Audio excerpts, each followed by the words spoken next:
اعوذ باللہ من الشیطان الرجیم، پناہ مانگتا ہوں میں اللہ کی شیطان مردود سے۔ یا ایہا الذین آمنوا ان من ازواجکم واولادکم عدوا لکم فاحذروہم وَإِن تَعْفُوا وَتَصْفَحُوا وَتَغْفِرُوا فَإِنَّ اللَّهَ غَفُورٌ رَحِيمٌ۔ اے ایمان والو، تمہاری بیویوں اور تمہاری اولاد میں سے کچھ تمہارے دشمن ہیں، اس لیے ان سے ہوشیار رہو، اور اگر تم معاف کر دو اور درگزر کرو اور بخش دو تو اللہ بہت بخشنے والا، بہت مہربان ہے۔ انما اموالکم واولادکم فتنہ واللہ عنده اجر عظیم۔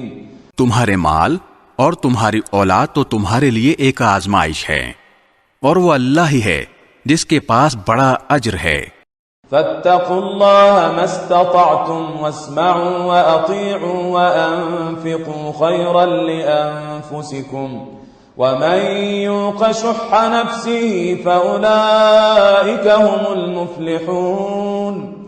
لہذا جہاں تک تم سے ہو سکے اللہ سے ڈرتے رہو، اور سنو اور مانو، اور اللہ کے حکم کے مطابق خرچ کرو، یہ تمہارے ہی لیے بہتر ہے۔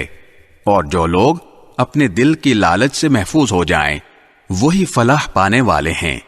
ان تقرضوا اللہ قرضا حسنا یضاعفه لکم ویغفر لکم واللہ شکور حلیم۔ اگر تم اللہ کو اچھی طرح قرض دو گے تو اللہ تمہارے لیے اس کو کئی گنا بڑھا دے گا اور تمہارے گناہ بخش دے گا، اور اللہ بڑا قدردان، بہت بردبار ہے۔ عالم الغیب والشہادۃ العزیز الحکیم۔ وہ ہر بھید کا اور ہر کھلی ہوئی چیز کا جاننے والا ہے، بڑے اقتدار کا، بڑی حکمت کا مالک۔